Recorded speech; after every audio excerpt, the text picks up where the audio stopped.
Tetap di Dokter Rus.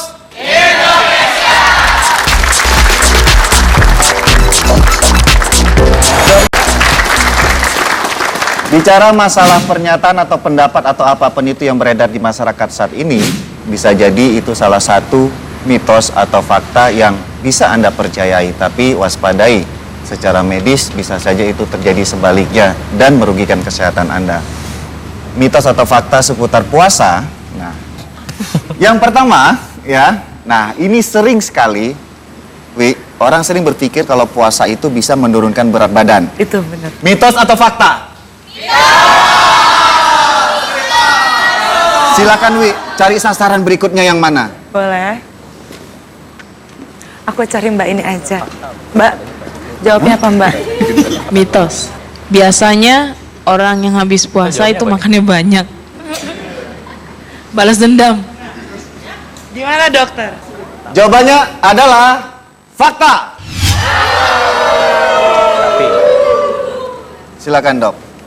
Jadi teman-teman perlu tahu bahwa ketika berpuasa kan kita mengurangi volume makanan.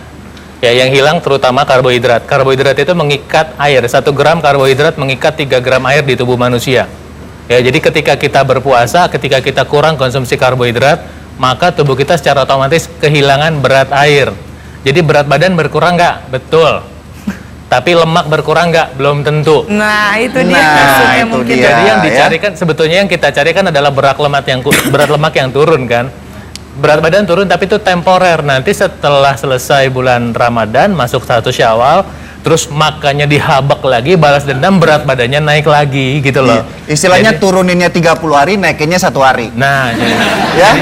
oke. Selanjutnya, ini mengenai olahraga. Mitos atau fakta jika puasa olahraga harus dikurangi. Mitos atau fakta? Jawabnya apa tadi Mbak? Mitos. Karena apa? Karena kalau misalnya kebanyakan gerak biasanya bikin ini apa lemes gitu. Jawabannya adalah fakta. Oke, silakan Dokter Paidon. Ingat pada saat bulan puasa makanan itu volumenya berkurang. Jadi gerakan usus itu berkurang. Ketika gerakan usus berkurang malah ntar resiko konstipasi. Sembelit. Nah, jadi dengan olahraga dia mempercepat pergerakan usus. Tapi harus dikurangi karena memang energi level kita turun. Tinggal nanti bagaimana caranya menyiasati sesuai dengan kebutuhannya. Misalnya kalau atlet itu pas sebelum buka puasa, udah mulai warming up, kemudian buka puasa, kemudian lanjut dengan latihan intinya pada saat setelah selesai berbuka puasa. Jam berapa berolahraga saat bulan puasa itu? Itu kembali pada individu masing-masing. Oke. Tapi timing yang sangat baik menurut saya adalah menjelang berbuka puasa, khususnya bagi teman-teman yang memang pengen fat loss ya, pengen fat loss not weight loss. Jadi pengen ngurangin lemak badan karena pada saat seharian udah berpuasa, gula darah sangat rendah. Bila kita pakai untuk olahraga itu, tubuh akan dipaksa menggunakan lemak sebagai sumber energi. Begitu. Jadi itu ceritanya. Kalau Cuma jenis olahraganya dok, treadmill masih boleh ya? treadmill oke. Angkat beban? Intinya aerobik. Nah, kalau Aerobik. kalau mau latihan beban saya sarankan setelah berbuka puasa. Oke, yang berat. Diisi dengan karbohidrat dulu. Misalnya makanya pas buka puasa tadi kita bisa pakai kurma atau air kelapa tanpa gula. Oke. Ya. Kemudian pisang. Jadi ketika ada pisang kita olahraga dengan latihan beban itu tenaga kita cepat naik gitu. Oke, siap. Selanjutnya, pernyataannya adalah ibu menyusui tidak boleh puasa. Mitos atau fakta? Gimana Ibu? Jawabnya apa? Fakta. Fakta karena Karena memang saya waktu itu puasa sambil menyusui. Oh, jadi tidak mengurangi ASI-nya ya. Fakta dokter katanya. Jawabannya adalah fakta. Silakan Dokter Paidon. Ya. Pada dasarnya ibu yang sedang menyusui itu akan bisa mensuplai anaknya dengan nutrisi yang ada dalam tubuhnya. Justru memang pada saat berpuasa itu kekurangan kalori, badannya akan dipaksa memecah lemak untuk dijadikan air susu nantinya. Iya. Cuman ingat bahwa memang sebaiknya ibu itu memenuhi tubuhnya dengan gizi yang cukup, khususnya yang nggak boleh kurang adalah vitamin mineral dari buah-buahan. Oke. Ya. Dan sekali lagi, kalau ada apa-apa, ibu ini jangan mengambil keputusan sendiri. Sebaiknya saya sarankan tetap konsultasi sama spesialis anaknya. Iya, apalagi apakah ASI ASI-nya eksklusif cukup ya. atau Iya. tidak. Jadi bukan masalah boleh nggak boleh. Boleh saja, faktanya benar. Tapi kalau kelihatan ASI-nya kurang, sementara dia masih di bawah 6 bulan, sebaiknya Anda konsultasi dulu baiknya gimana gitu. Kalau Iya. kata dokter spesialis anaknya jangan, sebaiknya Anda ikutin. Itu tadi beberapa pernyataan yang sudah beredar di masyarakat kita yang kita luruskan secara medis, dan hati-hati mitos atau fakta yang beredar saat ini, teliti terlebih dahulu. Bagaimanapun kesehatan itu yang paling utama, terlebih lagi agar ibadah Anda tetap optimal selama bulan puasa. Tips di Dr. Ros Indonesia kali ini kita lebih mengutamakan kepada olahraga ya dok ya, makanya Siap. kita sudah dengan pakaian olahraga dan nanti penonton di studio ikut olahraga?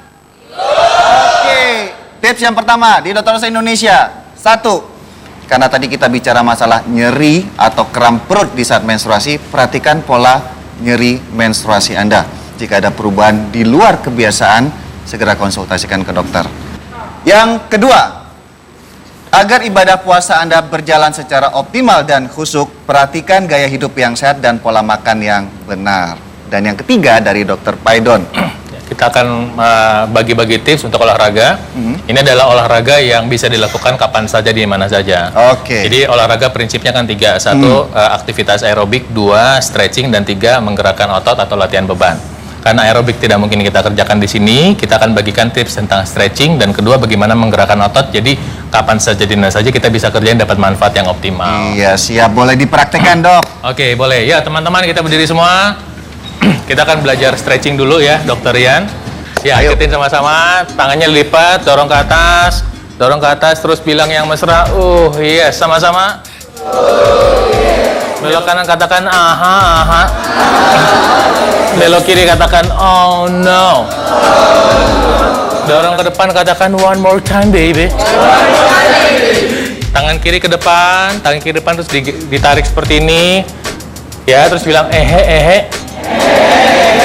Ganti tangan. Tarik, bilang ehe. Terus tangan kiri ke depan, telapaknya ngadep ke atas. Kita turunin ke bawah.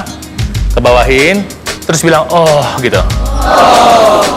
Ganti tangan, senyum boleh, giginya boleh kelihatan ya. Kebawahin, terus bilang oh gitu. Oke, tangan kiri ke atas ya, tangan kiri ke atas, pegang bahunya, tarik sikunya. Nah, ini untuk stretching otot tricep ya, otot tricep. Bilang wah gitu. Ganti tangan, bilang wah gitu. Nah, sekarang berpasang-pasangan, hadap kiri gerak. Nah, tangannya diregang, Dokter Rian tangannya diregang, tarik seperti ini. Kayak Titanic ya? Ya. Da. Oke, berasa cukup. Sekarang gantian, balik kanan gerak. Ya, ditarik. Semaksimalnya saja, jangan dipaksain ya. Dan Nanti. jangan di bouncing, jangan dimembal-membalin. Oke.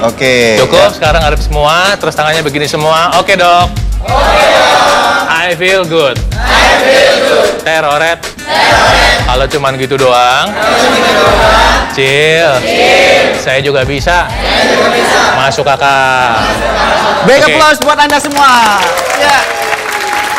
Itu olahraga yang sangat sederhana sekali ya dok ya. Stretching bisa dikerjain di rumah. Iya, bagaimanapun ya olahraga jangan sampai kita tinggalkan. Betul. Ya, Terus. olahraga jangan sampai kita tinggalkan meskipun puasa itu sudah kita jalani saat ini. Karena kesehatan yang optimal, selain puasa tadi untuk detox atau untuk yang lain, olahraga itu akan meningkatkan fungsi tubuh kita. Betul. Ya. Atau regulasi hormon.